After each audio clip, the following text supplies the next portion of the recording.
do we agree on what sustainable development is? Because that may be one important precondition to answer this question. But let's assume that we all more or less feel that we know what it is. Then my inclination is to say India, of course, should somehow manage population growth. I don't know if you can manage population growth, but somehow there may be a difference of maybe several 100 million people by 2050 if you have explicit policies or if you don't have explicit policies. So I think that is an issue.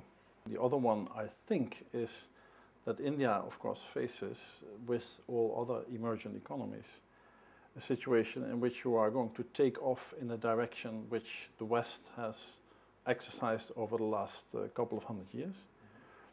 And in doing this, you actually are now faced with a situation in which resources become seriously scarce, more than the West ever had to experience. China faces the same situation.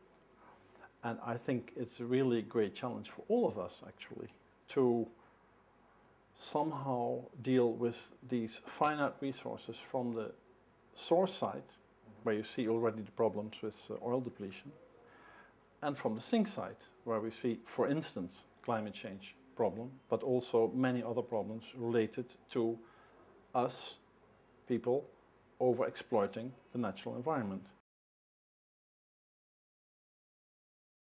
Almost everyone now agrees that we will see something like 1.5 to 6 degrees Celsius warming by the year 2100, not taking into account possible catastrophic changes. So my point is, who am I to doubt this? We somehow have to adapt already to a certain warming. One of my statements would be, if we go for this path which I just mentioned, with efficiency and renewables, also the adaptation might actually be a more feasible part of the story. Because if we go the other road, adaptation also becomes something which is, I think, more strenuous. But obviously climate change is with us and will play a role all over the world in all societies. I think for India, dealing with an already somewhat stressful water situation becomes more important. Because you will probably in some areas have more droughts, maybe more floods, and in any case, more extreme rainfall patterns. So it makes sense to design the water systems which you design at the moment as part of rural development already in such a way that you can deal with these situations.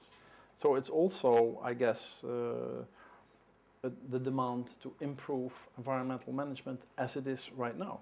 But just take into account already now that you have to face those more extreme situations. Personally, I'm lecturing on sustainability science over the last 7 years, and what I've tried to do is give students a more integrated perspective on what's going on, because obviously the fragmented way in which science has developed over the past 2 centuries is not going to help us very much. It may help us in coming up with new gadgets, which are interesting, useful, and sometimes even necessary. But if that's the sole focus of our endeavor, then it's really not going to help us. So I would say a more holistic, integrated systems approach is what we need.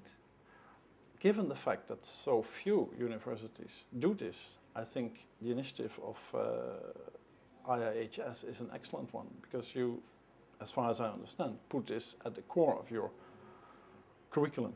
You try to merge also theory and practice, or at least make theory and practice or experience somehow together part of the curriculum. And I think that's a very great idea too. It's labor intensive though. I mean, it's dependent on people who are willing to supervise students, which already in our case in the Netherlands sometimes is a problem.